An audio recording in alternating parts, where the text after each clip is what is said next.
Shabbat Shalom. Our scripture reading for today is Isaiah chapter 43, verse 1, 3, and 4. Now thus saith Yahweh, that created you, O Jacob, and he that formed you, O Israel. Fear not, for I have redeemed you.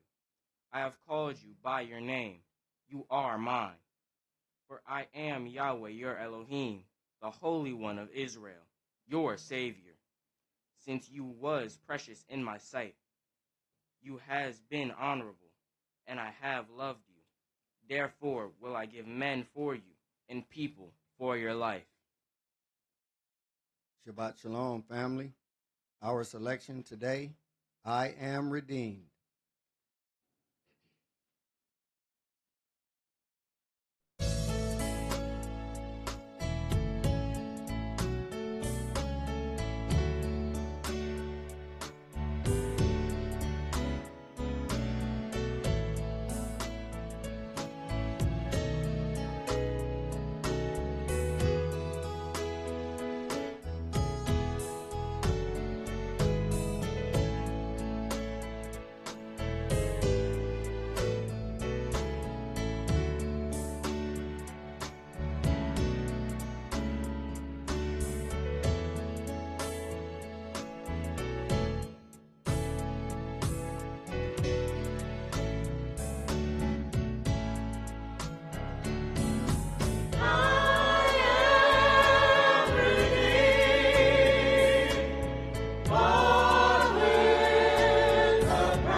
What will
The oracles of the UCI. 1 Peter chapter 4, verses 7 through 11. But the end of all things is at hand. Be you therefore sober and watch unto prayer. And above all things have fervent love among yourselves. For love shall cover the multitude of sins. Use hospitality one to another without grudging. As every man has received a gift, even so minister the same one to another as good stewards of the manifold grace of Elohim. If any man speak, let him speak as the oracles of Elohim.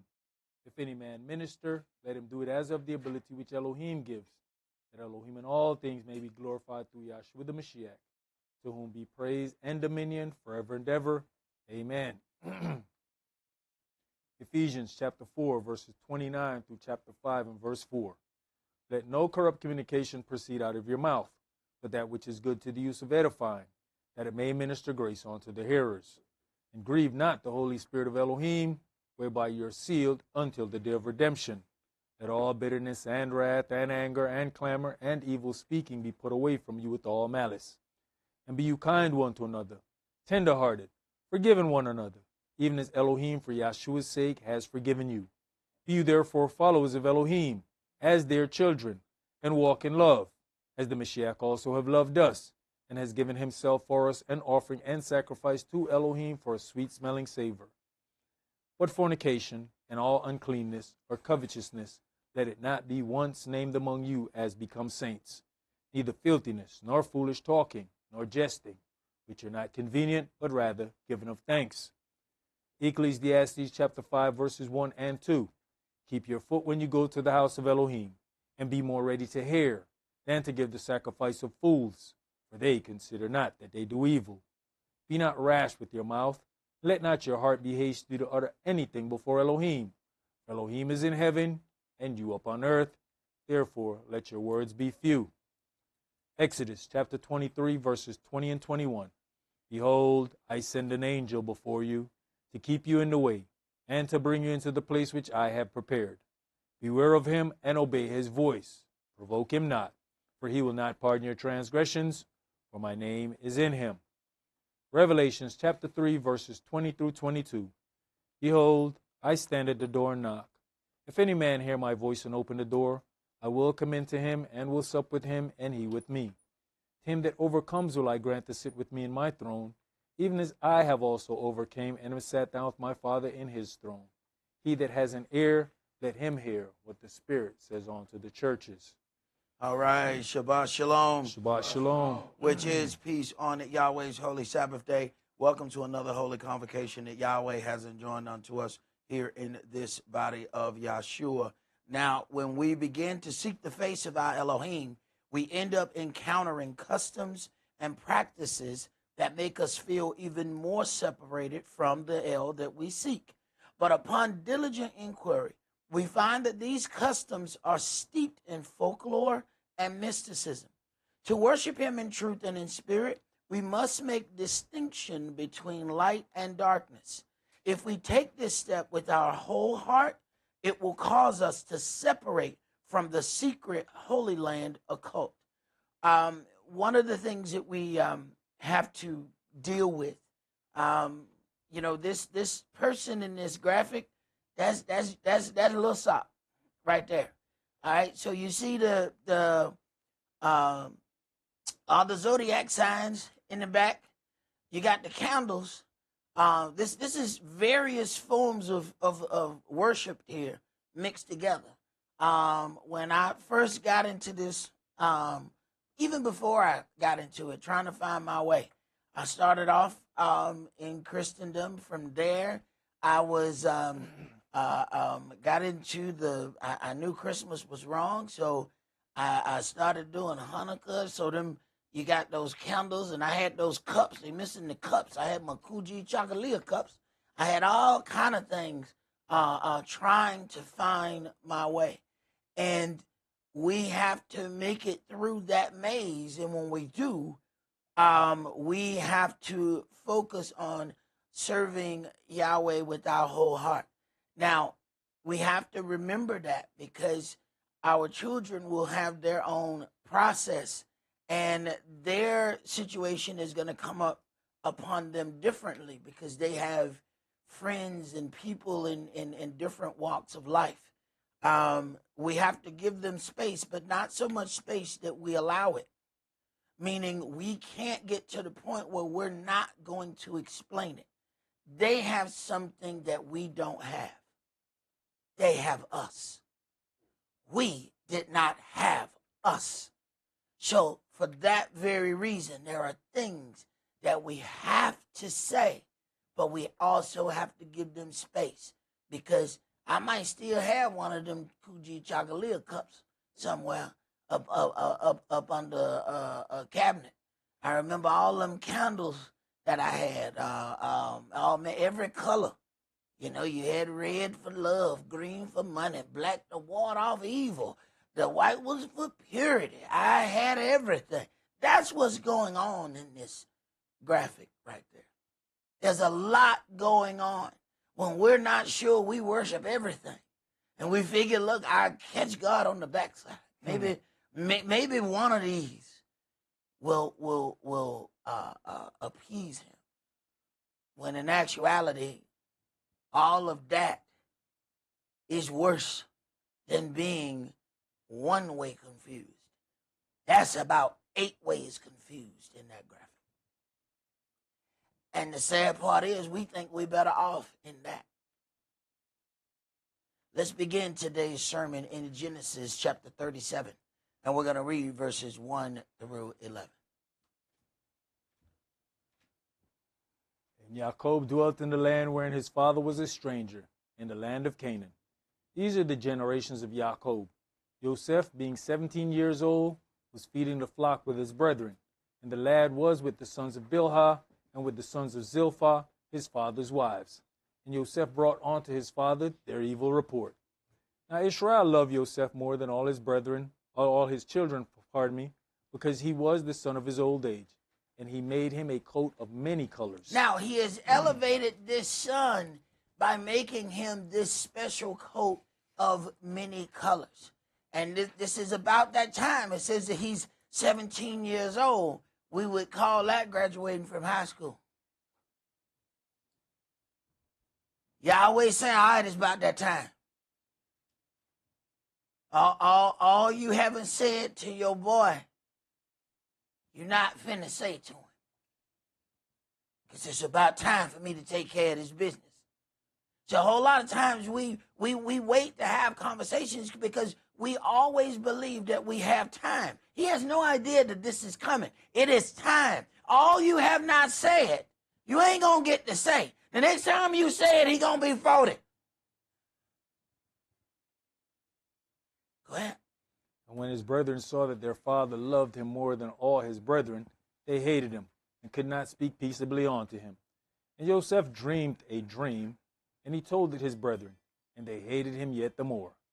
And he said unto them, Hear, I pray you, this dream which I have dreamt. For, behold, we were binding sheaves in the field, and, lo, my sheaf arose, and also stood upright. And, behold, your sheaf stood round about, and made obeisance to my sheaf. And his brethren said unto him, Shall you indeed reign over us? Or shall you indeed have dominion over us? And they hated him yet the more for his dreams and for his words. And he dreamt yet another dream, and told it his brethren, and said, Behold, I've dreamt a dream more. And, behold, the sun and the moon and the 11 stars made obeisance to me. And he told it to his father and to his brethren. And his father rebuked him, and said unto him, What is this dream that you have dreamt? Shall I and your mother and your brethren indeed come to bow down ourselves to you, to the earth? Yes, you shall. And it would sound exceptionally arrogant if he said it. But that's what's going to happen. Go ahead. And his brethren envied him, but his father observed the saying. Now, sometimes we do things not understanding what it is we're doing. He gave him this coat of many colors because he was the son of his old age, but the coat of many colors symbolized a special power. Then the boy starts having dreams after he gets the coat of many colors. He done gave the boy a coat of authority. Everybody is then upset at the authority that the boy keeps dreaming about. Let's go to Genesis chapter 9.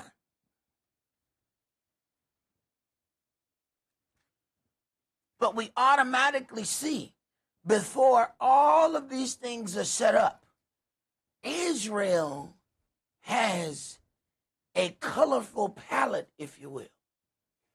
Keep that in mind as we keep going down this rabbit hole of making sure we don't fall into the secret Holy Land occult, because it really is in secret. You can't tell what it is because of how it has been portrayed. Genesis chapter 9, and let's start at verse 8.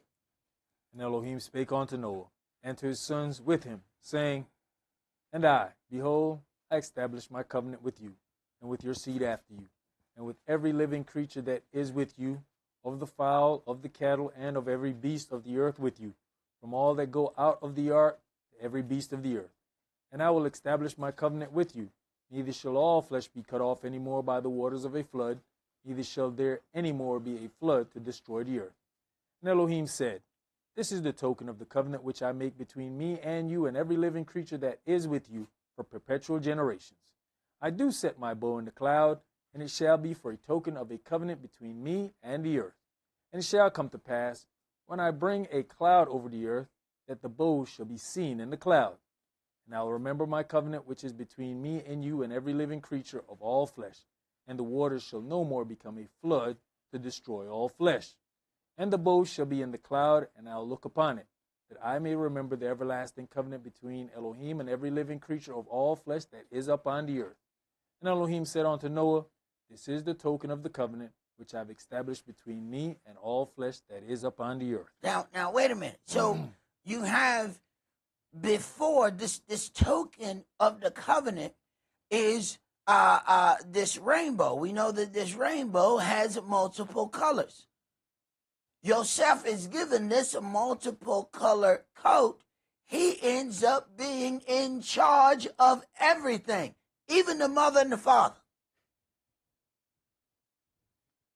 So now we have something different going on here. But Yahweh is establishing how his servitude looks. Let's go to Ezekiel chapter 1. And well, it's also interesting that he spoke of him looking upon it. He says, when I look upon it, I'll remember. Mm-hmm.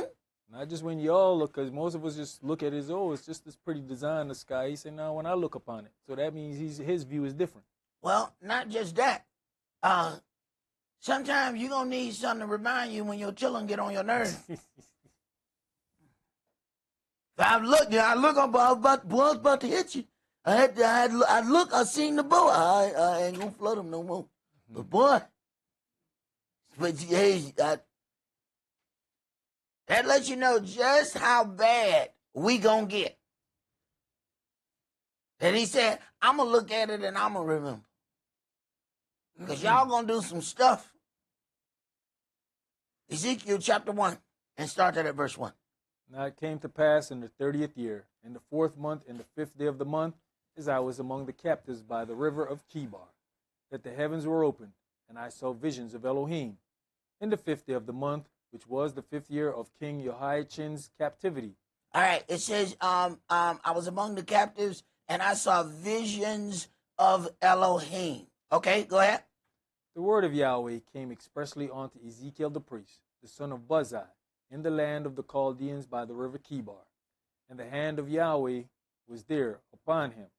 And I looked, and behold, a whirlwind came out of the north, a great cloud, and a fire enfolding itself, and a brightness was about it, and out of the midst thereof, as the color of amber, out of the midst of the fire. Also out of the midst thereof came the likeness of 4 living creatures, and this was their appearance. They had the likeness of a man, and every one had 4 faces, and every one had 4 wings. And their feet were straight feet, and the sole of their feet was like the sole of a calf's foot, and they sparkled like the color of burnished brass. Mm-hmm. And they had the hands of a man under their wings on their 4 sides, and they 4 had their faces and their wings. Their wings were joined one to another. They turned not when they went. They went every one straight forward. Excuse me. As for the likeness of their faces, they four had the face of a man and the face of a lion on the right side, and they four had the face of an ox on the left side. They four also had the face of an eagle. Thus were their faces, and their wings were stretched upward. 2 wings of every one were joined one to another, and 2 covered their bodies. And they went every one straight forward. Whether the spirit was to go, they went, and they turned not when they went. As for the likeness of the living creatures, their appearance was like burning coals of fire, and like the appearance of lamps. They went up and down among the living creatures, and the fire was bright, and out of the fire went forth lightning. And the living creatures ran and returned as the appearance of a flash of lightning. Now as I beheld the living creatures, behold, one wheel upon the earth by the living creatures with his 4 faces. The appearance of the wheels and their work was like unto the color of a beryl. And they 4 had one likeness, and their appearance and their work was as it were a wheel in the middle of a wheel. When they went upon their 4 faces, and they turned not when they went. As for their rings, they were so high that they were dreadful, and their rings were full of eyes round about them 4. And when the living creatures went, the wheels went by them. And when the living creatures were lifted up from the earth, the wheels were lifted up. Whithersoever the spirit was to go, they went. Thither was their spirit to go, and the wheels were lifted up over against them, for the spirit of the living creature was in the wheels. When those went, these went, and when those stood, these stood. And when those were lifted up from the earth, the wheels were lifted up over against them, for the spirit of the living creature was in the wheels. And the likeness of the firmament upon the heads of the living creature was as the color of the terrible crystal stretched forth over their heads above. So with all of these miraculous things, we are also hearing about amber, beryl. We're getting all of these other colors that are thrown in the mix here. Keep going. And under the firmament were their wings straight, the one toward the other. Everyone had 2, which covered on this side, and everyone had 2, which covered on that side, their bodies. And when they went, I heard the noise of their wings, like the noise of great waters, as the voice of the Almighty, the voice of speech, as the noise of an host. When they stood, they let down their wings. And there was a voice from the firmament that was over their heads, when they stood and had let down their wings. And above the firmament that was over their heads was the likeness of a throne, as the appearance of a sapphire stone. And upon the likeness of the throne was the likeness as the appearance of a man above upon it. And I saw as the color of amber, as the appearance of fire round about within it, from the appearance of his loins even upward, and from the appearance of his loins even downward. I saw as it were the appearance of fire, and it had brightness round about, as the appearance of the bow that is in the cloud in the day of rain. So was the appearance of the brightness round about. So as the appearance of the bow that is in the cloud in the day of the rain, so was the appearance of the brightness round about. So now we see just how powerful then this coat of many colors was. This was a much higher representation than even he knew. Ezekiel wasn't written when he did that. Sometimes Yahweh leads us to deal with something and he'll explain it later. Now he gives his son this coat. Yahweh ain't told him what the many colors mean. The Spirit just led him, get this boy this coat of many colors. He didn't understand that he's giving this boy heavenly things. He don't even know it. Then when there is a representation in the heaven, in this sighting of this boy, everybody thrown off. But the daddy is the one that set it off. Understand, the blessings start with the father. He hands this to his kid, not knowing what he handed to him. These colors in heaven. Go ahead. This was the appearance of the likeness of the glory of Yahweh. And when I saw it, I fell upon my face, and I heard a voice of one that spake. He heard a voice. Okay, so we're talking what he gives him with this coat of many colors. He has a serious heavenly representation here on earth that all of them are warring against. And they don't understand what it is they're warring against. This is the problem about going with what you know at that moment. We need to learn how to sit down and shut up. They feel justified. Daddy treating this boy good. This boy ain't done no work. He in the tent. We out here working. This boy got a coat of many colors. Yeah, we right to do something with this boy. Right. Because you don't understand what this boy working with. The daddy done blessed him. The daddy don't even know what he did. He even questioned, what you mean, me and your mama? He was all right when he was talking about the brother. You know, your brother's going to bow down to you. I mean, you kind of smarter than them. But wait a minute. Me and your mama? Now you're just going too far. Okay. Let's go to Revelation chapter 4.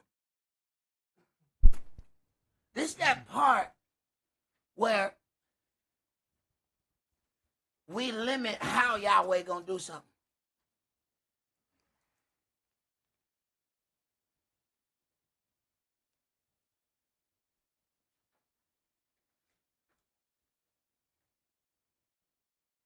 Revelation chapter 4, and we're going to read verses 1 through 11. After this I looked, and behold, a door was opened in heaven.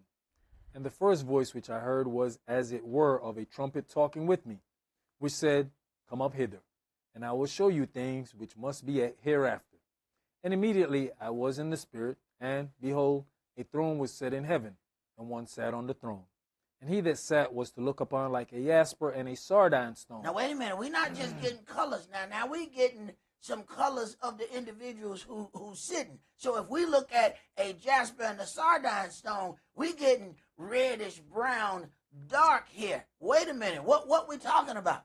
We're not getting those pictures that we get when we open up them old Bibles. You know, everybody was chalky. Every picture. There wasn't one colored picture. But we keep coming up with colors when we examine this. Why are all these colors missing from the holy representation? Go ahead. And there was a rainbow round about the throne. Wait a minute. Come on now, wait a minute. There was a rainbow round about the throne. Wait a minute. He didn't just get his boy a coat. I mean, that's what he thought. See, just because Yahweh pushed you to do something don't mean he going to explain to you what all you just did. First of all, the daddy didn't know he had that much power. He does not understand. You are the basis for the entire nation that he finna build and put his name on it. He don't know he got that much power yet. Go ahead. In sight like unto an emerald. Verse 4. And round about the throne were 24 seats. And upon the seats I saw 24 elders sitting, clothed in white raiment, and they had on their heads crowns of gold. And out of the throne proceeded lightnings and thunderings and voices. And there were 7 lamps of fire burning before the throne, which are the 7 spirits of Elohim. Wait a minute. The 7 spirits of Elohim, we read these are the spirits that Yahshua had. Go ahead. And before the throne there was a sea of glass like unto crystal. And in the midst of the throne and round about the throne were 4 beasts full of eyes before and behind. And the first beast was like a lion, and the second beast like a calf, and the third beast had a face as a man, and the fourth beast was like a flying eagle. And the 4 beasts had each of them 6 wings about him, and they were full of eyes within. And they rest not day and night, saying, Holy, holy, holy, Adonai Elohim Shaddai, which was and is to come. And this is why my elder used to say, Yahweh don't need you to turn around and sit around and say nice things about him all day. He got beasts to do that. And they ain't never going to get off beat. They ain't never going to miss. Holy, holy, holy, holy. See, we're going to get tired, and our 1 hour holy is going to be slow. Holy, holy, holy, holy, holy. We're not going to be so holy after a while. So if you think he just needs you to sit around and say nice things, you don't really understand the setup of things. He got beasts that do that. Go ahead. I'm laughing because I'm sitting there stumbling. Adonai Elohim. Hey. Verse 9. And when those beasts give glory and honor and thanks to him that sat on the throne, who liveth forever and ever. The 24 elders fall down before him that sat on the throne, and worship him that lives forever and ever, and cast their crowns before the throne, saying, You are worthy, O Adonai, to receive glory and honor and power, for you was created, because you have created all things, and for your pleasure they are and were created. All right. So then we are constantly seeing this representation here. Let's go to Revelation chapter 10. You know, sometimes you go through something and people say, well, you know, it could be that one thing, because sometimes somebody could have, put something in a place or interpreted something wrong. But when you keep seeing the same concept over and over, then you have to then deal with, okay, we find the concept in the beginning, in the middle, and in the end of the book. Then we have to conclude that this means something to Yahweh then. See, we might do something and somebody say, you know what, I heard you did something, you know what I'm saying, back when you were about 20. But you 45 now. You're like, well, look, that don't mean nothing to me now. But when people say, you know what, you did this when you were 5. You did this when you were 20. You did this right here when you were 30. You did it when you were 36. You did it when you were 42. I have to assume that this means something to you. All right. Revelation chapter 10. And let's read verses 1 through 11. And I saw another mighty angel come down from heaven, clothed with a cloud, and a rainbow was upon his head. Okay, come on, man. Come on now, the angel. All right, now we going somewhere with this. All right? This Yahweh is showing what his power, what his authority looks like. Go ahead. And his face was as it were the sun, and his feet as pillars of fire. And he had in his hand a little book open, and he set his right foot upon the sea, and his left foot on the earth, and cried with a loud voice, as when a lion roars. And when he had cried, 7 thunders uttered their voices. And when the 7 thunders had uttered their voices, I was about to write.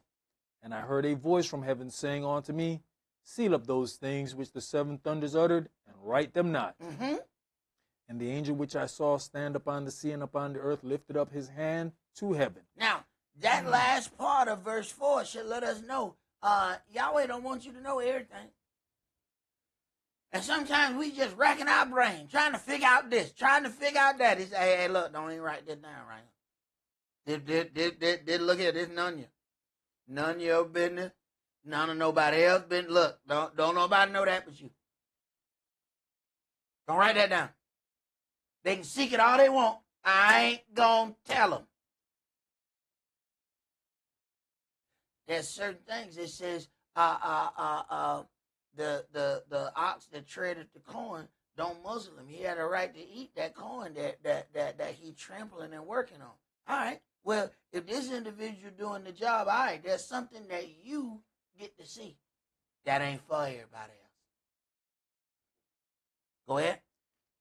And swear by him that lives forever and ever, who created heaven and the things that therein are, and the earth, and the things that therein are, and the sea, and the things which are therein, that there should be time no longer.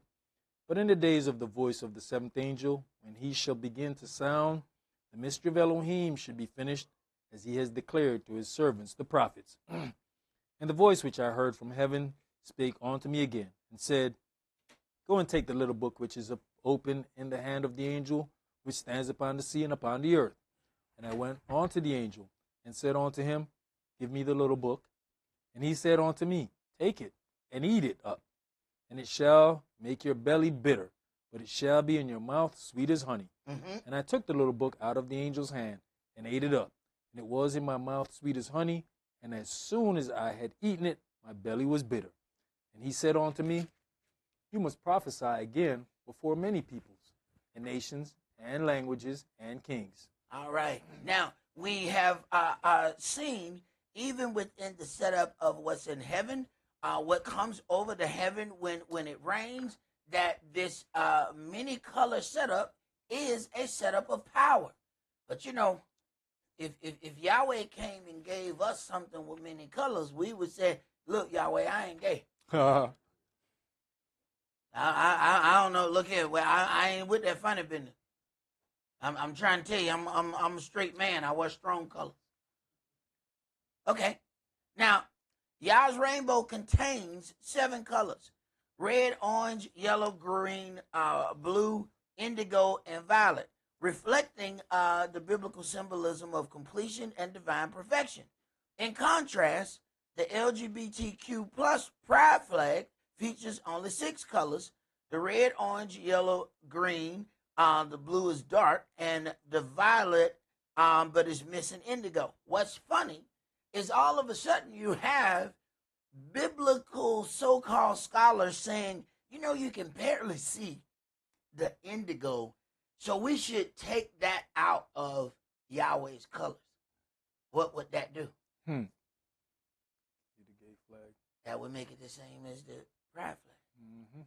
See, you have to watch the slickness. So if you're not up on the debate, when they say, you know, we should just, you know, take out this one.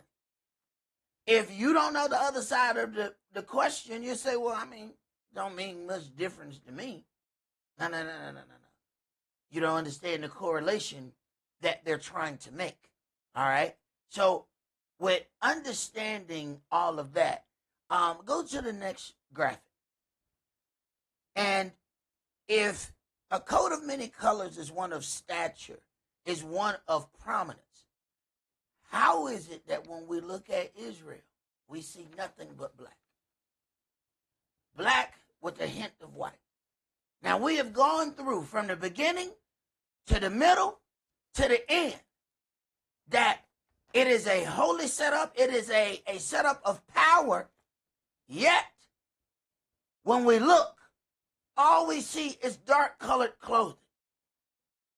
What's happening here? All right, well, let's get into it. Let's go to our 2 Samuel chapter 13.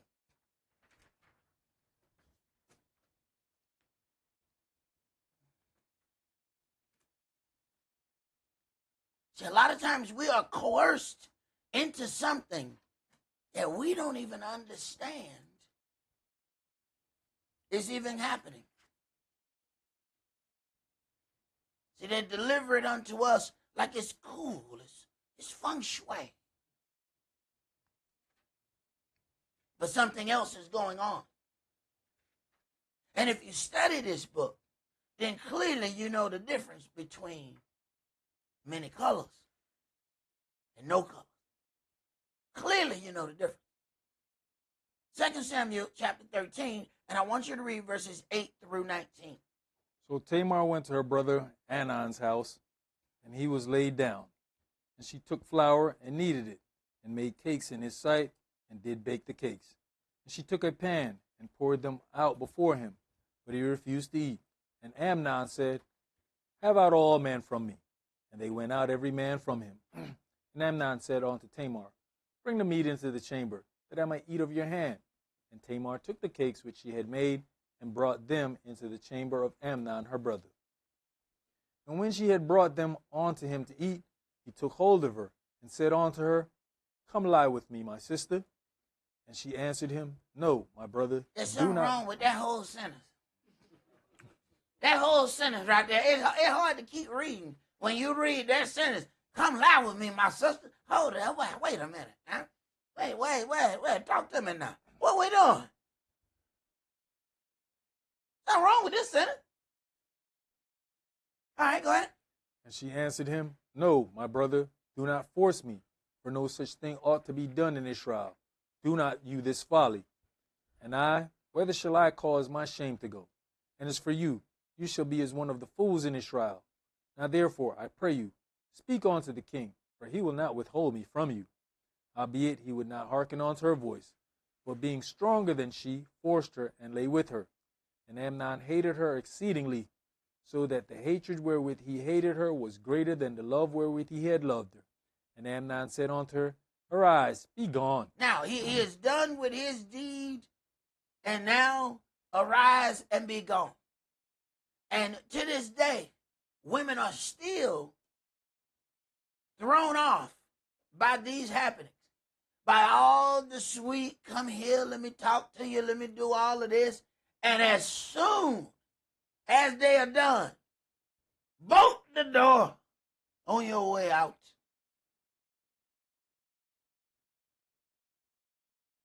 This same twisted thing been going on forever. Yet, people still falling for the sweet okie-doke. Because we want something that sounds a certain way instead of something that's real. Go ahead. And she said unto him, There is no cause. This evil in sending me away is greater than the other that you did unto me. But he would not hearken unto her. Then he called his servant that ministered unto him, and said, Put now this woman out from me, and bolt the door after her. And she had a garment of divers colors upon her, for with such robes were the king's daughters that were virgins apparelled. Stop.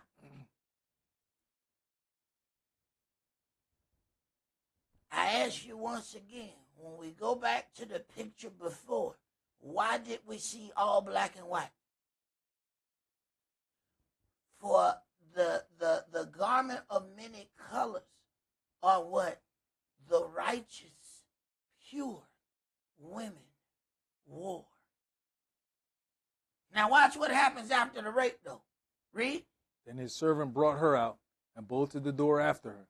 And Tamar put ashes on her head, and rent her garment of divers colors that was on her, and laid her hand on her head, and went on crying. She said, after this assault, I no longer qualify to wear these colors. Oh, no. That's deep. Now, I no longer qualify to wear this. And then she put ashes on them. What color ashes? Black. Okay. Interesting. Brother, go to the next graphic and read that writing for me.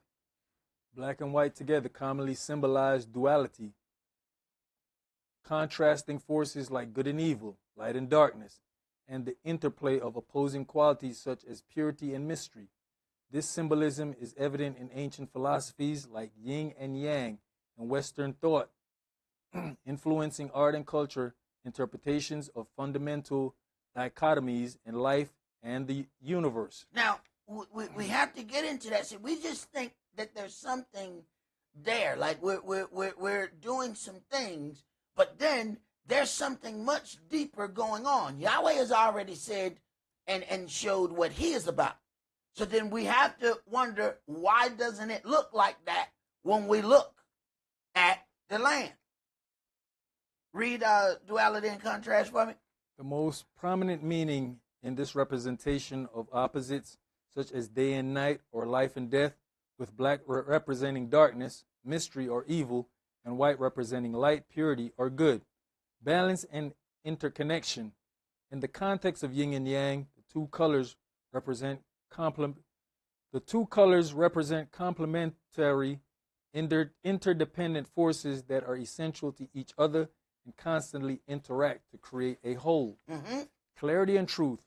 Black and white can symbolize straightforwardness, clarity, and the ability to see things without the distractions of color, representing unclouded truth or direct representation. Now, understand what's happening.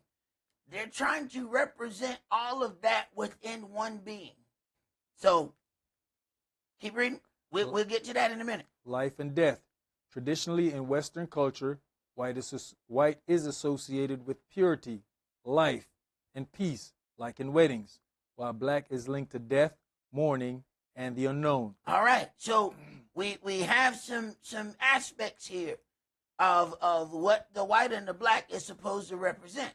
Once again, when we take a look at the land, we see mostly black clothing. Why? Yahweh keeps talking about all of these colors. Why is that not what we see? Go to the next graphic. Cultural examples, ancient Chinese philosophy. The yin and yang symbol uses black, yin, feminine, passive, and white, yang, masculine, active, to represent the interconnectedness and balance of opposing forces. Western philosophy and religion, the concept of black and white dualism has a long tradition, often representing the moral struggle between good and evil, influencing artistic and religious thought. Okay, stop. The concept of black and white dualism has a long tradition, often representing the moral struggle between good and evil. All right, go ahead. Go to the next. Art and photography, black and white photography captures images by focusing on contrast and form, stripping away color to highlight the fundamental nature of light and shadow, or to explore dualistic themes. So the common word here is dualistic. All right? We're going to get to a little bit more of that in a second. Let's go to 2 Kings chapter 17.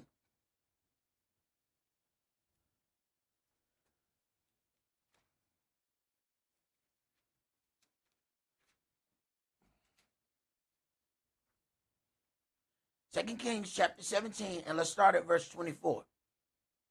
And the king of Assyria brought men from Babylon, and from Cutha, and from Ava, and from Hamath, and from Sepharvaim, and placed them in the cities of Samaria instead of the children of Israel. And they possessed Samaria, and dwelt in the cities thereof. And so it was at the beginning of their dwelling there, that they feared not Yahweh.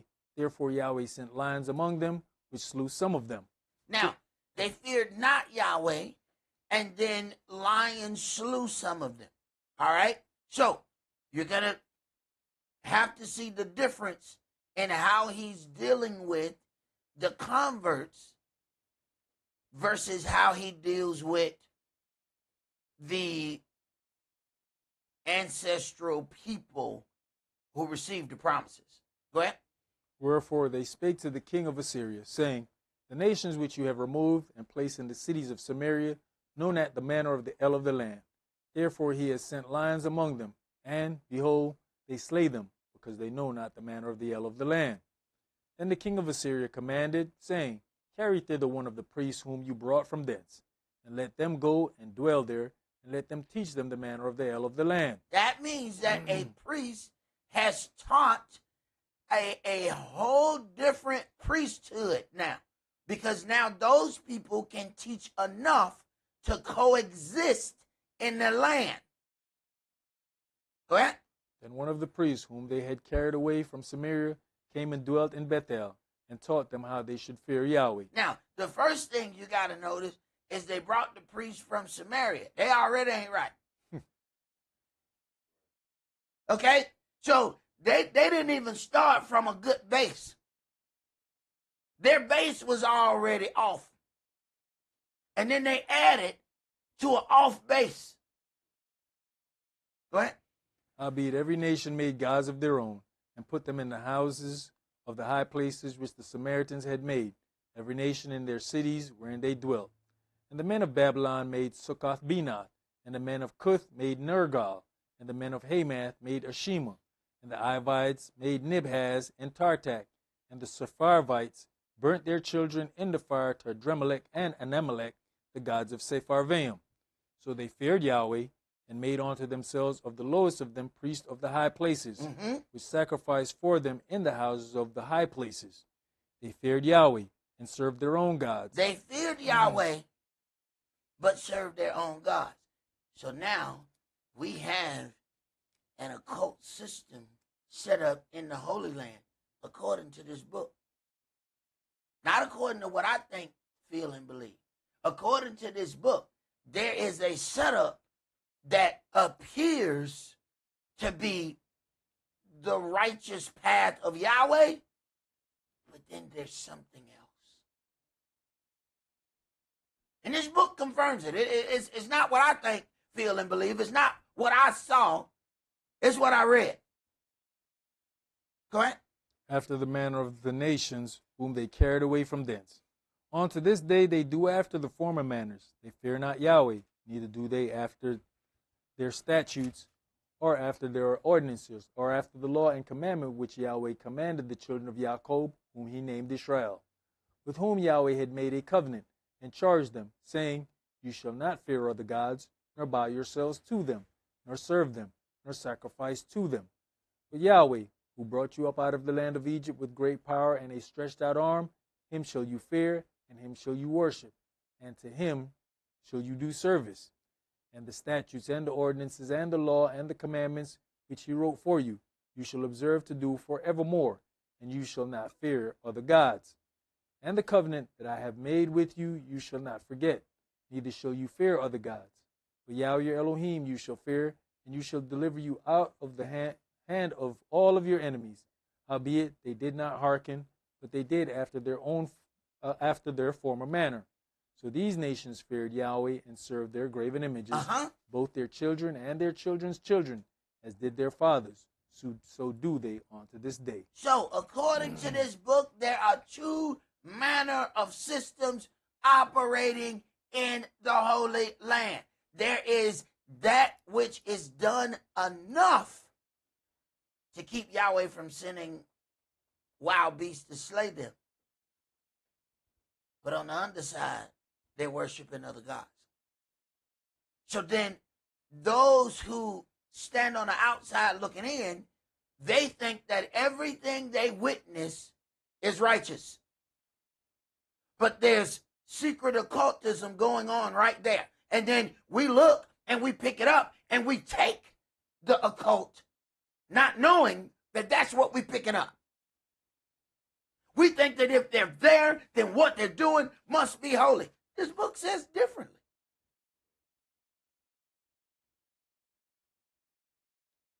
Let's go to Acts chapter 7.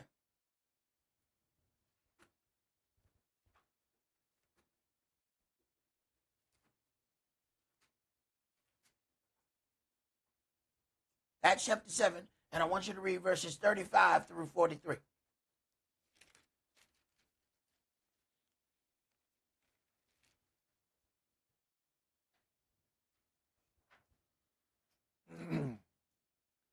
This Moshe whom they refused, saying, Who made you a ruler and a judge? The same that Elohim sent to be a ruler and deliverer by the hand of the angel which appeared to him in the bush. He brought them out after that he had showed them wonders and signs in the land of Egypt, and in the Red Sea, and in the wilderness 40 years. This is that Moshe, which said unto the children of Israel, A prophet shall Adonai your Elohim raise up unto you of your brethren, like unto me. Him shall you hear. This is he that was in the church in the wilderness with the angel which spake to him in the Mount Sinai, and with our fathers, who received the lively oracles to give unto us, to whom our fathers would not obey, but thrust him from them, and in their hearts turned back into Egypt, saying unto Aaron, Make us gods to go before us. For as for this Moshe, which brought us out of the land of Egypt, we know not what is become of him. And they made a calf in those days, and offered sacrifice unto the idol, and rejoiced in the works of their own hands. And Elohim turned and gave them up to worship the host of heaven, as it is written in the book of the prophets. O you house of Israel, have you offered to me slain beasts and sacrifices by the space of 40 years in the wilderness? Yea, you took up the tabernacle of Moloch, and the star of your god Remphan, figures which you made to worship them, and I'll carry you away beyond Babylon. You took up the tabernacle of Moloch and the star of your god Remphan. Yet we see certain symbols, and we believe that they are holy symbols, yet the book says something otherwise. So either we're going to believe the book, or we're going to believe the folklore and mysticism that we get that is set for us and presented unto us. What are we going to believe? Let's go to 2 Kings chapter 21.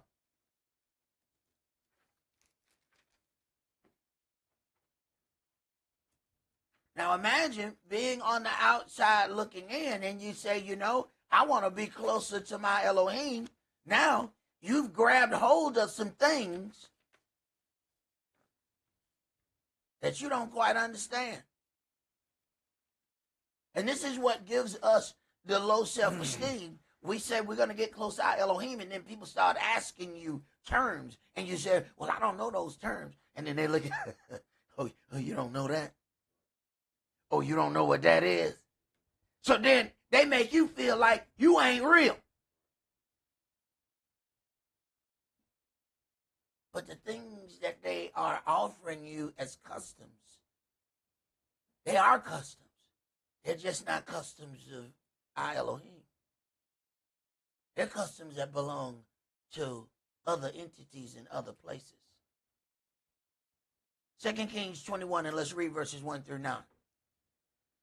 Manasseh was 12 years old when he began to reign, and reigned 50 years in Jerusalem. And his mother's name was Hephzibah. And he did that which was evil in the sight of Yahweh, after the abominations of the heathen, whom Yahweh cast out before the children of Israel. So what happens is, as we allow things to happen around us, other people pick them up. This is why we can't stay silent. Because other people see it and they say, oh, that must be okay. So now you have people in authoritative positions. Now they pick up the things that are done in the land. You're supposed to be telling them what's going on in the land. Yet you're picking up what's already there. Go ahead. For he built up again the high places which Hezekiah his father had destroyed. Uh-huh. And he reared up altars for Baal, and made a grove, as did Ahab king of Israel, and worshipped all the hosts of heaven, and served them. Worship everything. See, we think that makes us more holy. And see, other people help feed into that. You're really limiting yourself. There's just so much out there. Yeah, the lake of fire has many doors. Go ahead. And he built altars for all the host of heaven in the two courts of the house of Yahweh. And he made his son pass through the fire, and observed times, and used enchantments, and dealt with familiar spirits and wizards. He wrought much wickedness in the sight of Yahweh, to provoke him to anger. Now, he dealt with enchantments, familiar spirits, and wizards. Okay, keep going. And he set a graven image of the grove that he had made in the house, of which Yahweh said to Dawid and to Shlomo his son, in this house and in Jerusalem, which I have chosen out of all tribes of Israel, will I put my name forever. Neither will I make the feet of Israel move any more out of the land which I gave their fathers, only if they will observe to do according to all that I have commanded them, and according to all the law that my servant Moshe commanded them. But they hearkened not. And Manasseh seduced them to do more evil than did the nations whom Yahweh destroyed before the children of Israel. Now, this is interesting, that your own people have the possibility to seduce you to do even more evil than the nations. Sometimes you're safer being around other people than your own people. Because they know just how to seduce you. See, they've been around you long enough. They know what you're strong to and what you're weak to. That heathen outside don't know that. Let's go to Deuteronomy chapter 18.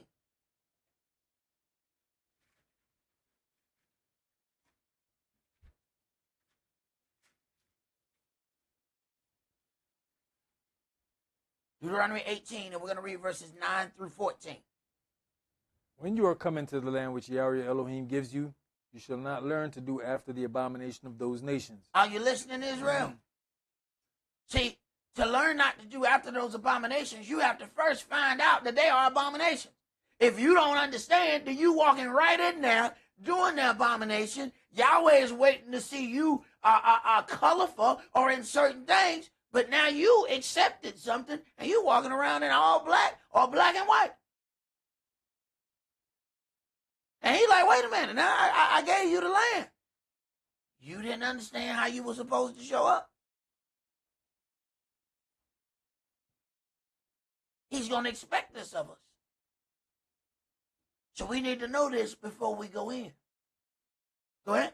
There shall not be found among you anyone that makes his son or his daughter to pass through the fire, or that uses divination, or an observer of times, or an enchanter, or a witch, or a charmer, or a consulter with familiar spirits, or a wizard, or a necromancer.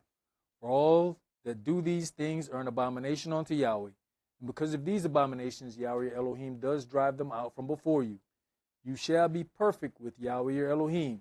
For these nations, which you shall possess, hearken unto observers of times and unto diviners. But as for you, Yahweh your Elohim has not suffered you to do so. Right. You shall be perfect with your Elohim.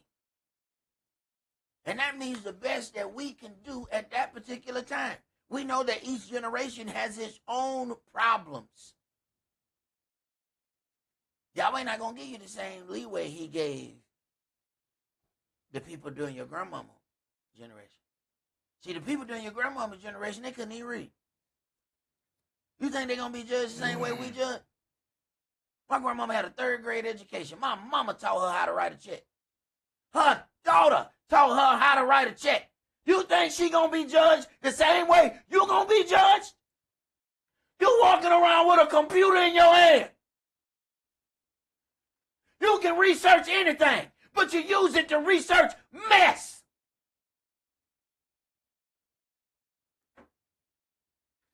Where we at, bro? 2 Chronicles. Let's go to 2 Chronicles chapter 5.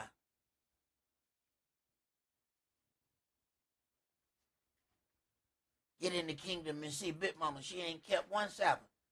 You're gonna be confused as hell. How you get here? I was righteous according to my time, baby. I don't know what that was everybody else was doing. Oh, okay. Right. But don't get it twisted. He didn't bring her because of her biscuits. I know that's what you like. But he didn't bring her because of her biscuits. Let's go ahead and get that straight right now. All right, 2 Chronicles chapter 5. I want you to read verses 11 and 12. And it came to pass when the priests were come out of the holy place, for all the priests that were present were sanctified, and did not then wait by course.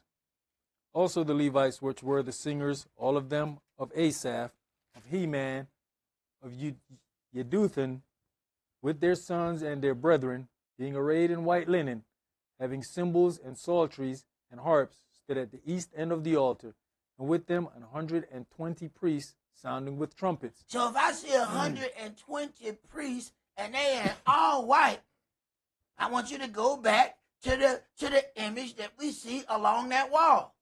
All I saw was black along that wall.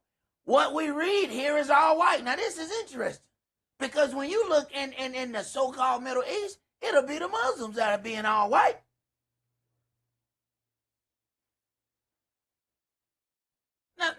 Now, something going different here. Let's go to Revelation chapter 19.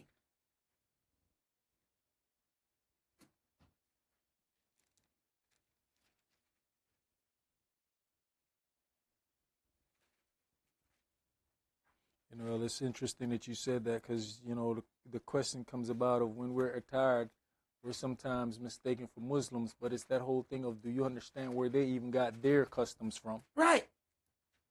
This is exactly where they got their customs from.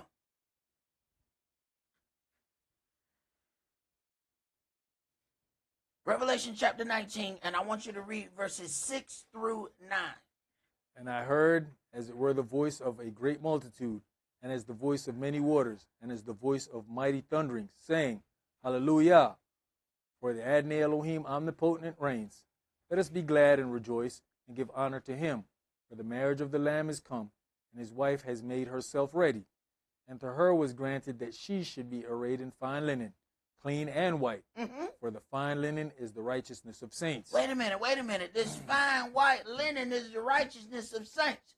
So if we supposed to be looking at something headed to the temple, we should have been seeing all white instead of all black. Is that not the opposite? So something is going on. Something is happening. Now, in Matthew 22:12, it says, "Friend, how came you in here having not a wedding garment?" And he was speechless. It just said that the woman was arrayed in the fine white linen, for the linen is the righteousness of saints. All right. Go to the next graphic, brother. I want you to read the verse there. Deuteronomy chapter 5, verse 22. These words Yahweh spake unto all your assembly in the mount out of the midst of the fire, of the cloud, and of the thick darkness, with a great voice. And he added no more. And he wrote them in 2 tables of stone and delivered them unto you. All right, so now we got something going on because Yahweh is in the midst of the fire, of the cloud, and the thick darkness. Now let's go to 1 Kings chapter 8.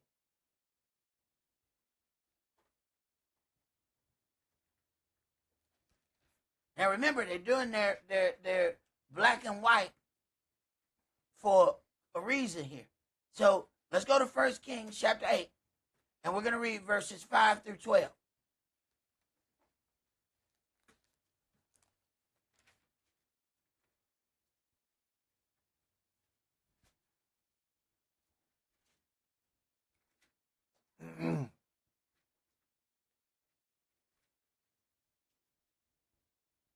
Verse 5.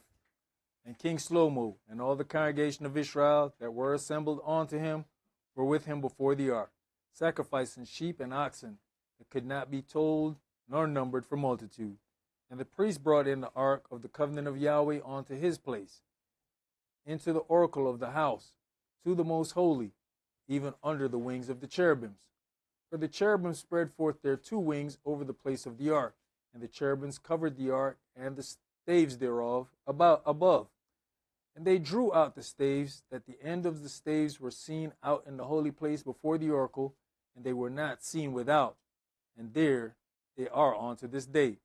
There was nothing in the ark save the 2 tables of stone, which Moshe put there at Horeb, when Yahweh made a covenant with the children of Israel, when they came out of the land of Egypt. And it came to pass, when the priests were come out of the holy place, that the cloud filled the house of Yahweh, so that the priests could not stand to minister because of the cloud, for the glory of Yahweh had filled the house of Yahweh. All right, now listen to what Shlomo says. Go ahead. Then spake Shlomo. Yahweh said that he would dwell in the thick darkness. Yahweh said that he will dwell in the thick darkness. So now we have to ask ourselves, if the woman is portrayed in the fine white linen,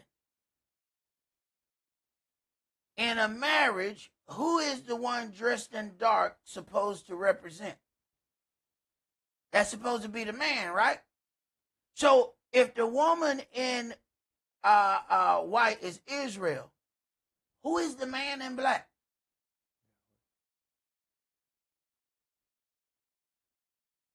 If the woman in white is Israel, who is the man in black?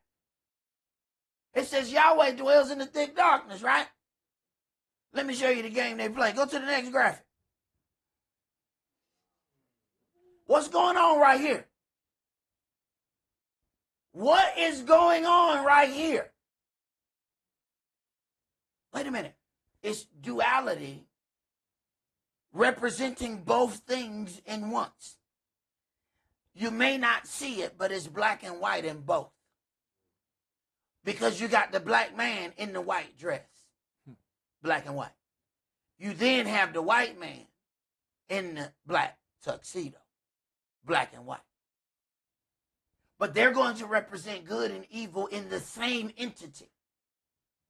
Yahweh says you must make a distinction between light and dark good and evil. You must separate it. So who must be leading when you're going to mix those together? Interesting. Now, let's go to the next graphic, bro, and I want you to read that. Black and white chessboard. In masonry, the black and white checkerboard, known as the mosaic pavement, symbolizes the duality of human life, representing the good and evil, light and darkness, and the constant interplay between opposing forces. This central symbol is used during rituals, particularly initiations, to teach members about the need to navigate the world by making the right choices, as the pavement represents the ground of Shlomo's temple and the duality of existence. The duality of existence. Now, we're going to have to get to this duality because what's happening is it goes further than we think it does. Keep going. Dualities of life. The alternating black and white squares represent the good and evil, the light and darkness, and the various dualities found in human life. Mosaic pavement. This checkered floor is found in the center of every lodge and is considered a sacred place. Its name comes from its appearance and its connection to the ground floor of King Shlomo's temple. And you'll read that a lot, that this Masonic decisions come from the things that were set up in the temple. Go ahead. Symbol of choice. The pavement serves as a constant reminder that a Mason's life is a journey where they must make choices between right and wrong, a path that must be navigated with virtue. Ritualistic use. It is the area on which initiations take place, reinforcing the symbolic meaning through ritual action. Microcosm of the universe. It can also represent a microcosm of the universe, which is seen as a blend of good and evil, with a divine force represented by a blazing star at the center, providing grace and guidance. Now, the first thing when you look at a mosaic, please don't think that that has any connection to Moses. That is just a pattern. So to make sure, I wanted to read the definition. Go to the next graphic. Mosaic, a picture or pattern produced by arranging together small colored pieces of hard material, such as stone, tile, or glass. The walls and vaults are decorated by marble. Biology, an individual, especially an animal, composed of cells of two genetically different types. Now it's about to get a little bit more interesting because even though, you know, if you know about masonry or building, you know that a mosaic is varying contrast of material. All right. Now there's a mosaic person. Keep reading. Mosaic person refers to a person with mosaicism, a condition where they have two or more genetically different sets of cells in their body. This occurs during pregnancy after fertilization, when a genetic error during cell division creates a mix of cells with the correct genetic makeup and cells with an altered genetic makeup. The effects can vary widely, ranging from mild to severe, depending on how many cells are affected and which parts of the body are impacted. How it happens? Timing of the error. Mosaicism is caused by a genetic change that happens after a single egg is fertilized and the initial cell division begins. All right. And let's go to the next graphic.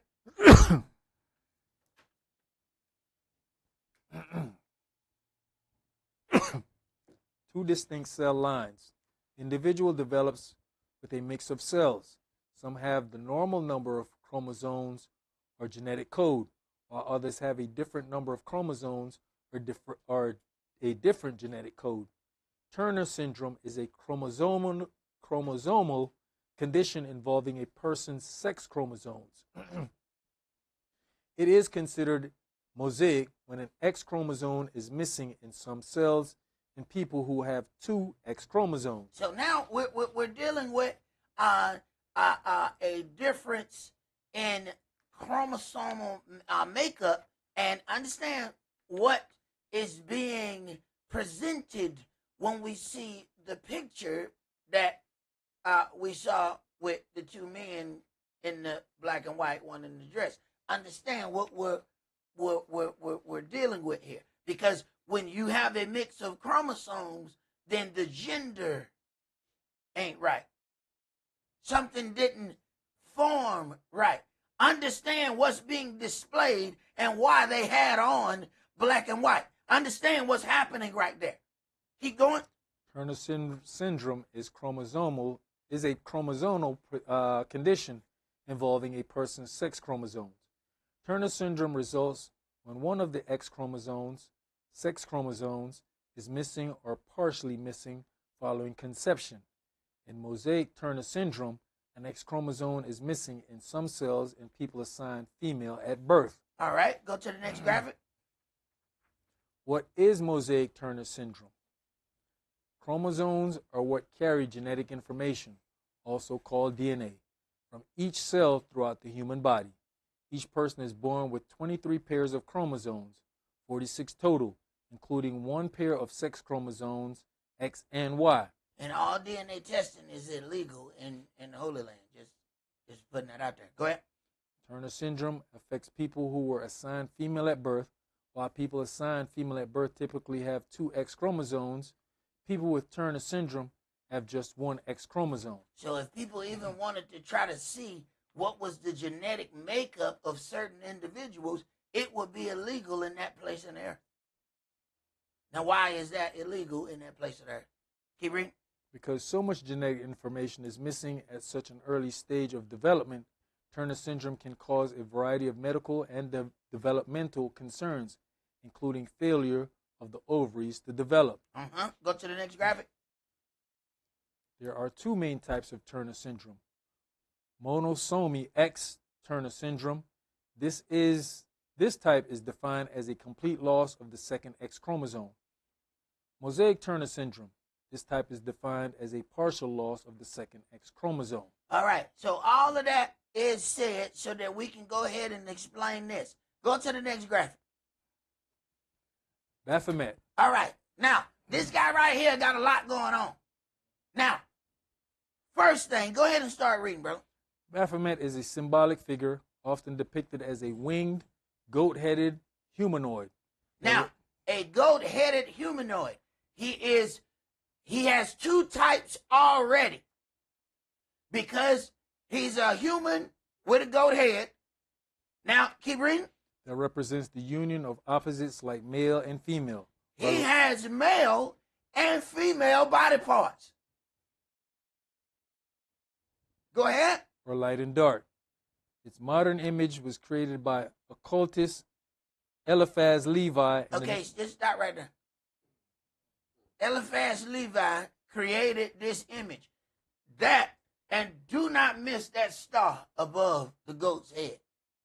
Please make sure you don't miss the star over the goat's head. Keep reading. In the 19th century, and has since been associated with various mystical traditions. Mystical traditions. Go ahead. Including occultism and modern Satanism. Historically, Baphomet was a mysterious idol that the Knights Templar were falsely accused of worshiping during the 14th century Inquisition. Symbolism and meaning, balance and unity. Baphomet symbolizes the reconciliation of opposites, representing concepts like the union of spirit and matter, heaven and earth, and the masculine and feminine. Pause for a second. You need to understand what is being represented before we get off into some things. Understand that you may be seeing this as one thing, but the people who understand, they're going to be seeing you as something else. Go ahead. Hermetic principles. The figure's posture, with one hand pointing up and the other down, reflects the Hermetic principle as above, so below. Esoteric knowledge. In some traditions, Baphomet is seen as a symbol of hidden knowledge, spiritual evolution, and the search for transcendence. Alchemical and Kabbalistic connections, The figure is often interpreted as a representation of the alchemical process and the tree of life, with different parts of the image corresponding to Kabbalistic concepts. Now, Kabbalah is real big among the Jewish. Understand what's happening here. Go to the next graphic. Knights Templar. The first mention of the name Baphomet dates to the 14th century trials of the Knights Templar, who were accused of worshiping it. However, historians believe these were false accusations. Modern occultism, Eliphaz Levi's 1856 illustration popularized the iconic goat head image and made Baphomet a central symbol in modern occultism. Modern Satanism. The figure has been adopted by modern satanic movements. For example, the Church of Satan uses a related symbol, the sigil of Baphomet. While often confused with Satan, Baphomet is not identical to the biblical Satan and is interpreted differently by various groups. All right. Now let's go to Exodus chapter 28.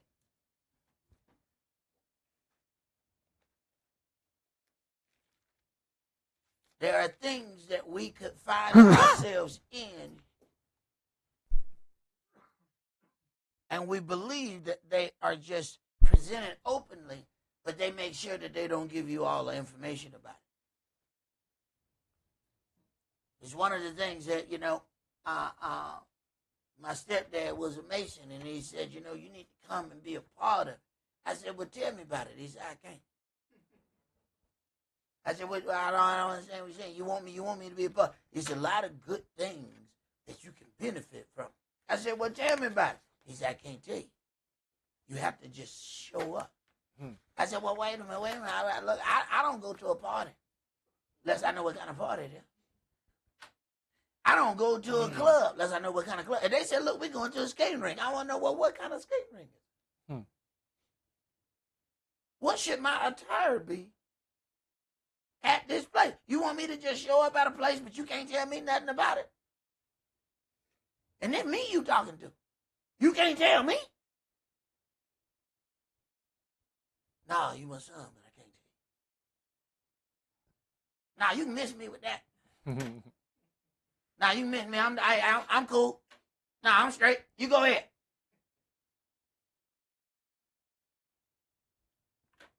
The reason I went to the restaurant down the street because somebody told me, they said, hey, man, they got some good chicken down there. I ain't never went no place. They said, hey, man, go over there. Why? I can't tell you. Hell no. I ain't going over there. All right, go ahead. But the motto is to be one, ask one. When you ask them, they can't tell you nothing. Exactly.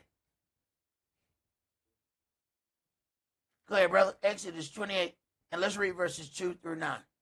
And you shall make holy garments for Aaron your brother, for glory and for beauty. All right, for glory and for beauty you shall make these garments. Go ahead. And you shall speak unto all that are wise-hearted, whom I have filled with the spirit of wisdom, that they may make Aaron's garments to consecrate him, that he may minister unto me in the priest's office. And these are the garments which they shall make: a breastplate, and an ephod, and a robe, and a broidered coat, a mitre, and a girdle. And they shall make holy garments for Aaron your brother and his sons, that he may minister unto me in the priest's office. And they shall take gold, and blue, and purple, and scarlet, and fine linen. Wait a minute. These colors. These are colors. Yahweh not about representing no duality.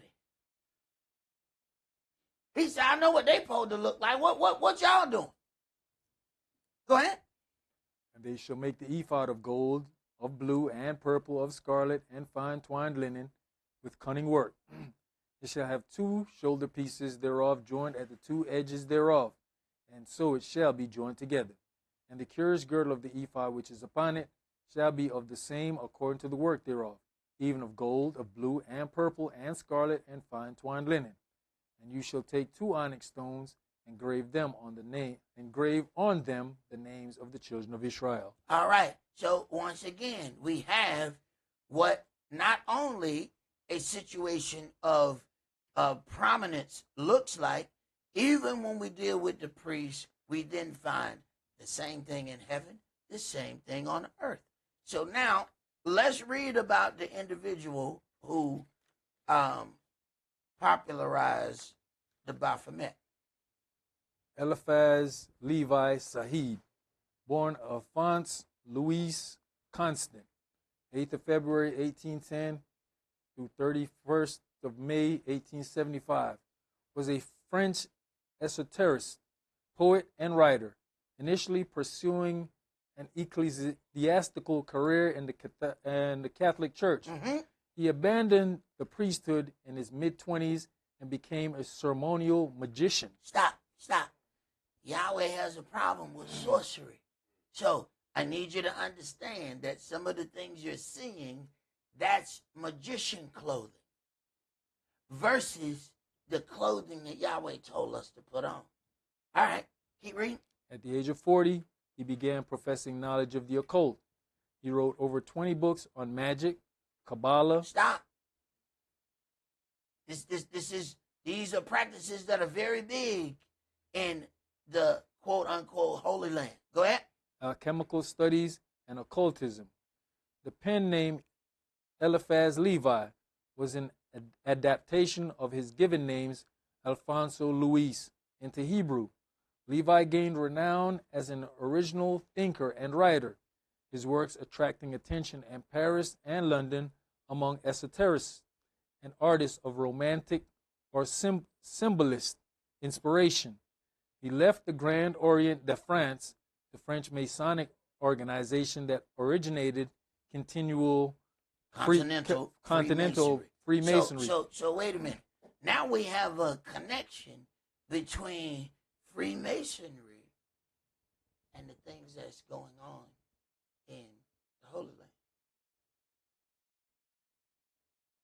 Understand what's going on here? So then we start picking up things, and we think that we're dealing with something holy. You're dealing with Masonic order. Go ahead. In the belief that the original meanings of its symbols and rituals had been lost, I ceased being a Freemason at once because the Freemasons, excommunicated by the Pope, did not believe in tolerating Catholicism, and the essence of Freemasonry is the tolerance of all beliefs. Listen to what he said. All right, I need you to hear this. The essence of Freemasonry is the tolerance of all beliefs. They don't just worship God; they worship all of God, every part of every God. I understand. This is why he said, no, y'all ain't doing Freemasonry right, because we're supposed to be able to worship all the gods. He said, never mind, I'm going to go and I'm going to do my own thing. And I'm going to show you how you worship everything. All right. Go to the next graphic. Kabbalah or Qubala, Hebrew, Romanized, Qubala, pronounced Kabbalah, reception, tradition, is an esoteric method, discipline, and school of thought in Jewish mysticism. Mysticism. Go ahead. It forms the foundation of mystical religious interpretations within Judaism. Now, then we will pick these things up. We won't go and research these things based upon the writings in this book. If you go and use their books to research it, they wrote their books. Go to the next graphic. Just the last part here. Traditional Kabbalist is called a Mekubal. All right. Latin translation of Jikatila's Shari Ora. Jewish Kabbalists originally developed transmissions of the primary text of Kabbalah within the realm of Jewish tradition and often use classical Jewish scriptures to explain and demonstrate its mystical teachings. So now it's woven together. Now you see the duality within the teachings. So bring these teachings and merge them with the other.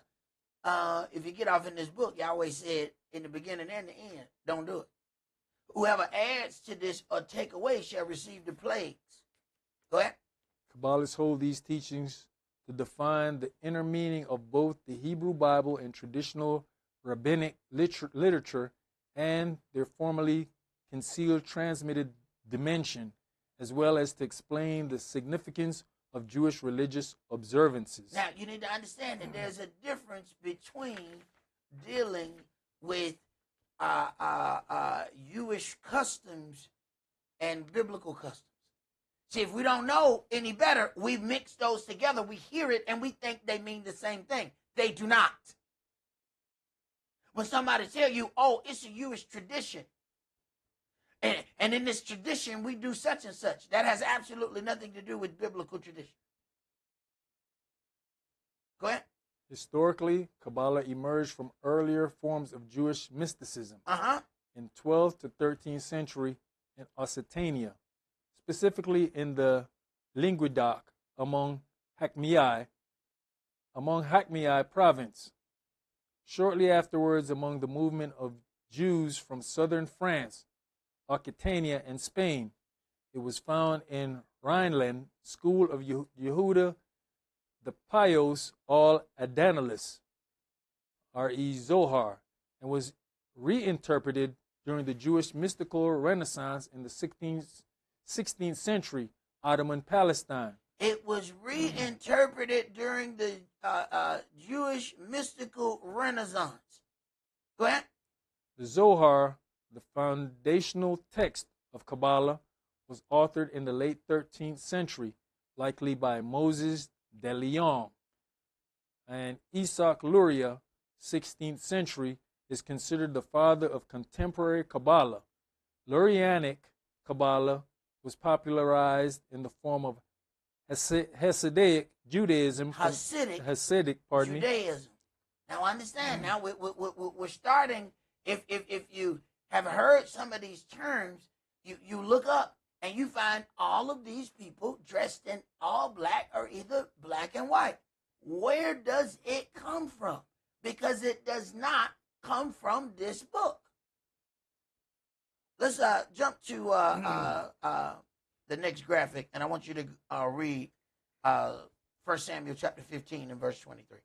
For rebellion is as the sin of witchcraft, and stubbornness as lawlessness and idolatry. Because you have rejected the word of Yahweh, he has also rejected you from being king. Is that what we want? Because the question is going to come, why have you rejected me? Well, Yahweh, I was following what I saw. Wait a minute. I didn't ask you to follow what you saw. I asked you to follow what you was taught. Is that what you were taught? Well, every time I turn on the TV, this is what I saw. So I believed that it was more right than what I was taught.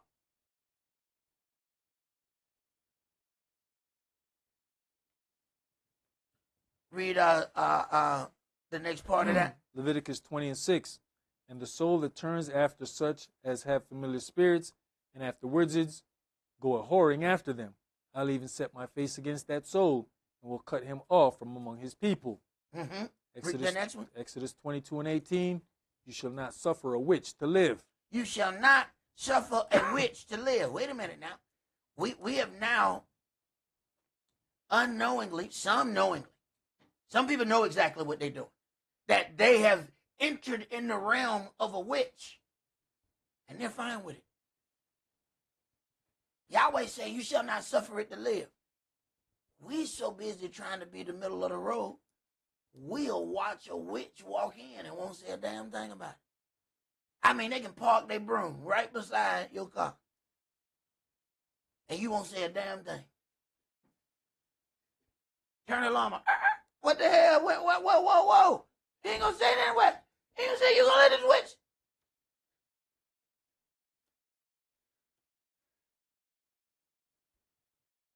We have to understand that there's gonna be some things we're gonna be held responsible for when you get in that lane.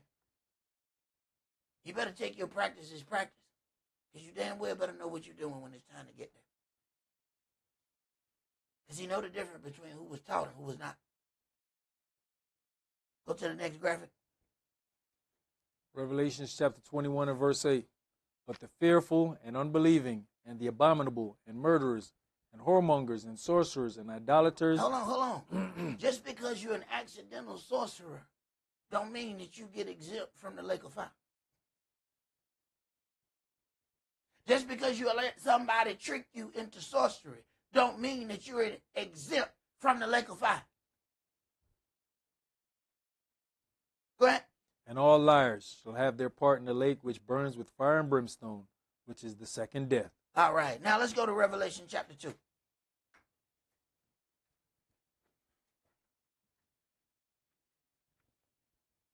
Now I had them change this graphic right here because I want to explain something.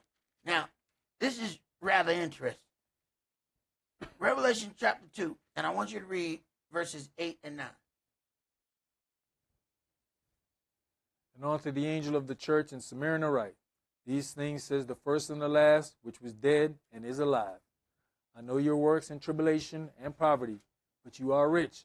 And I know the blasphemy of them which say they are Yehudims and are not, but are the synagogue of Satan. Now, if you ever watch this movie, this movie called The Blues Brothers. Mm-hmm. Now, I want you to pay attention to what they have on. All right. Now, if you understand that, what's the guy named Eliphaz Levi? He was once a Catholic, but then transformed and changed to Judaism. All right. Now, these individuals, if you looked at the movie, they were in some kind of orphanage, dealt with Catholics. They got treated real hard by the nuns. But they are on a quest. The whole thing, they're doing wrong everywhere they go. But they're doing wrong for a good purpose. Duality of black and white. They're going to they're doing all the evil, but they're doing it to save something. So they cause mass conflict everywhere they go. But they're doing it for a good cause. So it makes the evil not as evil because they're doing it for a good cause. Now, if I was to go and look at that wall at a certain time, everybody there gonna look like that. Now, they had a whole mindset behind the movie. They thought about everything that they were doing with the Blues Brothers. That's the name of this movie. So they knew exactly what they were representing. And they go deep in their representations. Darn good movie. But when you understand some things, the vision is even better. When you have some form of understanding of what it is they're representing. Do you realize they never come out of that the whole movie? I don't think they ever change clothes. Mm-mm. They have on that the entire, everybody else changed. It's been many years, but I don't recall them ever coming out of those clothes. That is interesting. That is interesting. Let's go to Acts chapter 19.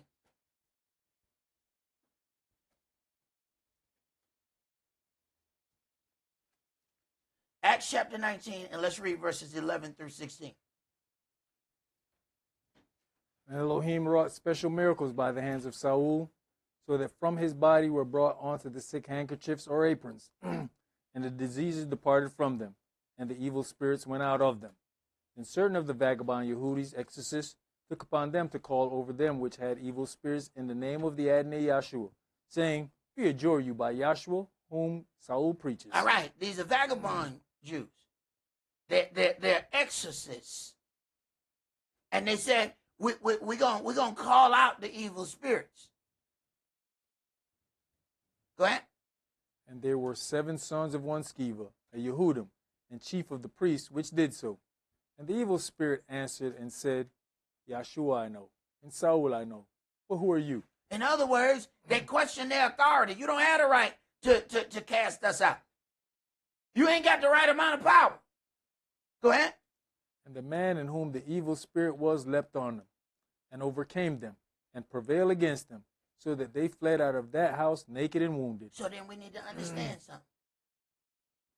When something has a bad spirit, if that spirit comes off of that individual, it can then jump on another individual.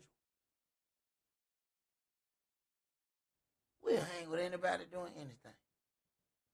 We ain't even concerned about bringing a bad spirit home.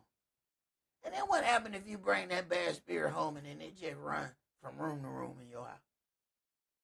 Then you keep arguing with everybody in the house. 1 minute you arguing with this person, then you arguing with that person. That spirit going from room to room.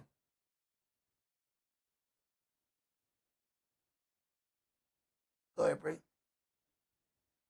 That was it. You finished that? Yes, sir. Let's go to Matthew chapter 25.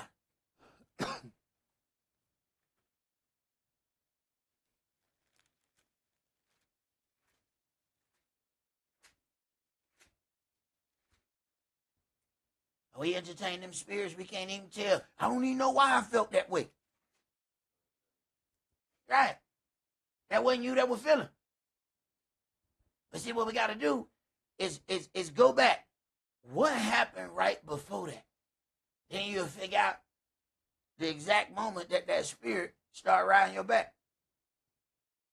That still don't mean you're going to know where it came from. Sometimes you got to talk to other people, and other people say, no. This happened right before this happened with you. This is where the spirit came from, and then you got it. Matthew chapter 25, let's start this at verse 31. When the Son of Man shall come in his glory, and all the holy angels with him, then shall he sit upon the throne of his glory. And before him shall be gathered all nations, and he shall separate one from another, as a shepherd divides his sheep from the goats. And he shall set the sheep on his right hand, but the goats on the left. Then shall the king say unto them on his right hand, Come, you blessed of my Father, inherit the kingdom prepared for you from the foundation of the world. For I was an hungered, and you gave me meat. I was thirsty, and you gave me drink. I was a stranger, and you took me in. Naked, and you clothed me. I was sick, and you visited me. I was in prison, and you came unto me. Then shall the righteous answer him, saying, Adonai, when saw we you an hungered, and fed you, or thirsty, and gave you drink? Where you at? Verse 37. All right, jump to verse 41. Then shall he say also unto them on the left hand, Depart from me, you cursed, into everlasting fire, prepared for the devil and his angels. So he's going to separate the sheep from the goats. Now, the goats, we've already seen what the goat head was all about. We're seeing that it is this representation of duality that Yahweh must have a problem with. Because he said he's going to separate those goats. Those goats not going to be with his sheep. He said, my sheep hear my voice. Them goats going to go somewhere. I want you to read go to the next graphic, and I want you to read this definition of Gothic for me. Gothic, learn to pronounce adjective relating to the Goth or their extinct East Germanic language. So understand, Gothic is Goth. Goth is Germanic, meaning German. What are most of the people in Israel? Where do they come from? Germany. All right, so let's then read a little bit more, and we might understand why we see all black or mostly black and white. Keep reading. Which provides the earliest manuscript evidence of any Germanic language, 4th to 6th centuries AD, of or in the style of architecture prevalent in Western Europe in the 12th through 16th centuries, characterized by pointed arches, ribbed vaults, and flying buttresses, together with large windows and elaborate the language of the Goths. Now, this is where we go into these churches and we see the stained glass windows. The Goths is where you get the stained glass windows. You ever wonder why you can't find that nowhere in this book, but they was in every church? See, we pick up stuff from other people. They got nothing to do with us. You can't find this stuff in the book. But Yahshua sat by the large stained glass window and he read the scripture. No, you ain't going to find it. Go ahead. Gothic represents several concepts, including a style of medieval architecture, a literary and film genre known for horror and mystery. Wait a minute. So now the horror and mystery is connected with this. Keep going. And a subculture focused on dark aesthetics and music. The term can also mean anything primitive or barbaric, a reference to the Goths, a Germanic people who invaded the Roman Empire. Now, if you understand and start backing up in history, you'll find that most of these individuals who are Khazars were, of course, also barbaric. Keep reading. A Goth is a person who is a member of the Goth subculture, which is based on an appreciation for dark, macabre, and introspective themes, and often includes a distinctive style of dress and music. While Goth fashion often includes black clothing, dramatic makeup, and black hair, being a Goth is fundamentally about mindset and creative expression rather than just appearance. Right, but what are they expressing with their appearance? Some know one level, but understand the people who really do it, they know exactly what they're doing, and they know what it is you're representing, even if you don't. Go ahead. This includes a love for darker aspects of life, certain types of music that emerged from the post-punk era, an interest in Gothic literature, horror films, and dark art. So then, as we then take a look at the Holy Land, now we understand, wait a minute, if this is Germanic, and then we see all of this black and white, now that is Gothic. So then when we start entertaining it, we are actually entertaining the culture of the occupiers.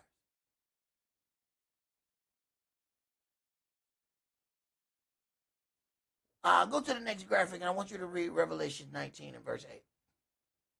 And to her was granted that she should be arrayed in fine linen, clean and white, for the fine linen is the righteousness of saints. Fine linen is the righteousness of saints. That's the exact opposite of what is being presented. And does it matter to Yahweh? We'll read again, Matthew 22 and 12. And he says, friend, how came you in here not having a wedding garment? And he was speechless. Wait a minute.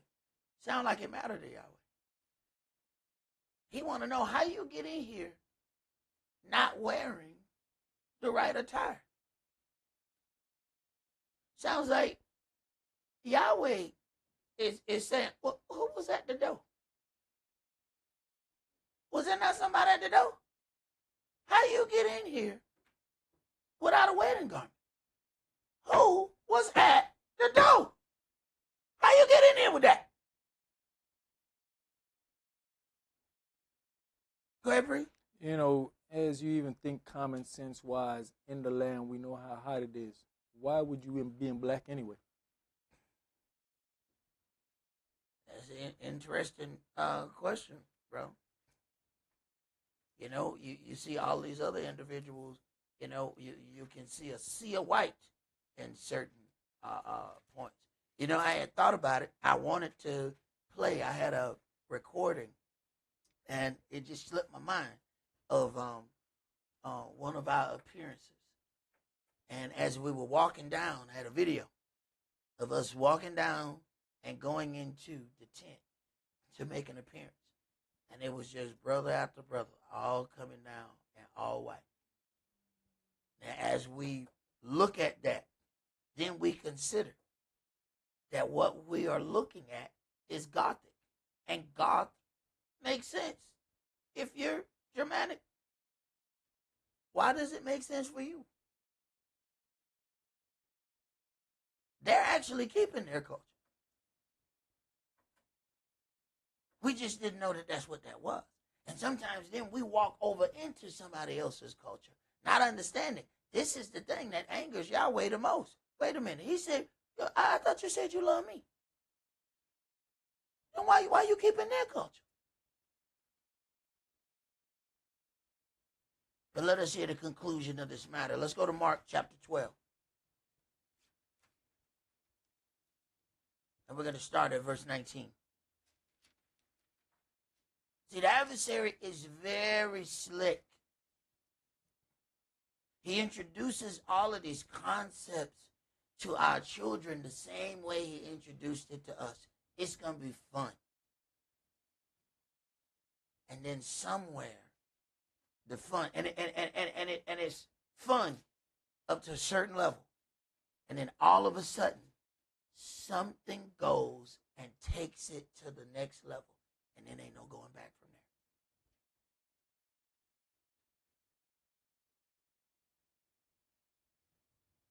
Mark chapter 12, and let's start at verse 19. Master, Moshe wrote unto us, if a man's brother die, and leave his wife behind him, and leave no children, that his brother should take his wife and raise up seed unto his brother. Now there were 7 brethren, and the first took a wife, and dying left no seed. And the second took her, and died, neither left he any seed, and the third likewise. And the 7 had her, and left no seed. Last of all, the woman died also. In the resurrection, therefore, when they shall rise, whose wife shall she be of them? He didn't say in heaven when I see him again. In the resurrection, when they shall rise from the ground that they are buried in. They're not coming down from heaven. In the resurrection. See, here we go again. Are you going to deal with the culture that he gave us, or you're going to deal with mysticism that comes from other individuals? What are you going to deal with? See, this mysticism makes us feel good. This whole belief that everybody dies and goes to heaven right away makes us feel good. But what's the difference from this mysticism or that mysticism? What's the difference? What? Whose wife shall she be of them? For the 7 had her to wife. Yahshua answering said unto them, Do you not therefore err, because you know not the scriptures, neither the power of Elohim? For when they shall arise from the dead, they neither marry nor are given in marriage, but are as the angels which are in heaven. And as touching the dead, that they rise, have you not read in the book of Moshe, how in the bush Elohim spake unto him, saying, I am the El of Abraham, and the El of Esaac, and the El of Jacob. He's not the El of the dead, but the El of the living. All right. There's a reason why this man is walking through this graveyard. If you go to some, just leave out of here, and you run into some churches where the church has a graveyard right in it. Some of them have a graveyard that you got to walk through the graveyard to get to the front door. Now, when you get off in this book, you find out Yahweh said that's a direct no-no.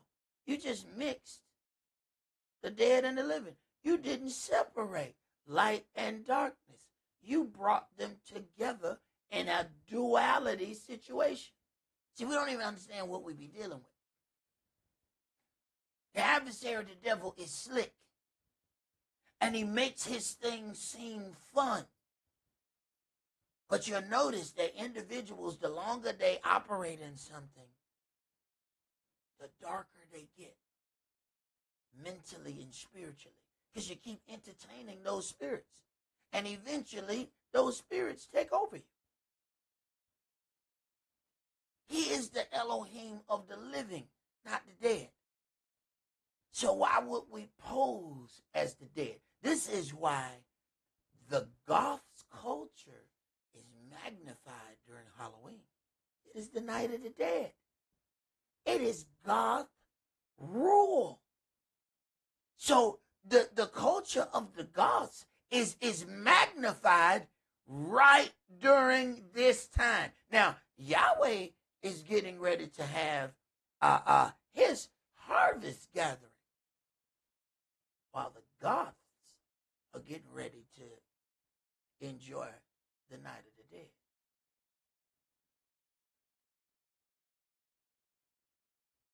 We want to make sure that we don't get asked that question. How did you get in here not having a wedding garment? See, when they told me I was going to one of them hood clubs, then I knew. Then you can wear jeans and white tees in there. But when you go into where the grown folks go, they tell you right at the door, hey, no white tees in here. So you got to dress to impress. Because we found out them people with the white tees, they act ignorant. They figured it out. They said, you know what? I ain't seen a dude with gators. When he had them 9-later gators, he don't be rolling all across the floor and stuff. He lets you know, wait a minute. I am exceptionally fresh. We're not finna do all that. We're going to disagree and we're going to slip this cognac. All right, on the count of 3, pick it out. We're not finna do this. But them dudes in the white tee, they tie the club. See, it matters where you go and how you dress, because you bringing that spirit with you, whether you know it or not. And if that spirit see you, even if you didn't bring it, it see you and attach to you.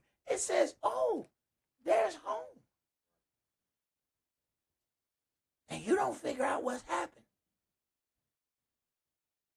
It says when the wicked spirit leaves a man, it comes back, finds that place clean, swept, and garnished, and brings 7 more spirits more wicked than itself.